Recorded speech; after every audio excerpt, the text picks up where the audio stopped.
এখন তো প্রায় সিম শেষের দিকে, আর সিমের ভিতরে থাকা বিচিগুলো কিন্তু খুবই বাতি থাকে আর খেতেও কিন্তু খুবই মজা। তেলাপিয়া মাছ দিয়ে আলু সিম এভাবে পাতলা মাখো মাখো ঝোল রান্না করে এবার ট্রাই করে দেখতে পারেন। আমি সিম এভাবে কেটে নিলাম, আলু কেটে নিলাম, মাছ কেটে পরিষ্কার করে নিয়ে অল্প হলুদের গুঁড়া, মরিচের গুঁড়া, স্বাদ মতো লবণ দিয়ে ভালোভাবে মেখে নিলাম।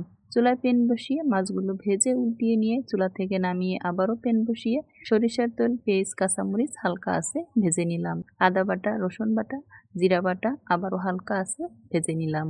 ভেজে নেওয়ার এক পর্যায়ে পর্যাপ্ত পরিমাণ পানি দিয়ে হাফ টিস্পুন চামচ হলুদ গুঁড়া, হাফ টিস্পুন চামচ মরিচ গুঁড়া, স্বাদ মতো লবণ দিয়ে মশলাটা ভালোভাবে কষিয়ে নিতে হবে।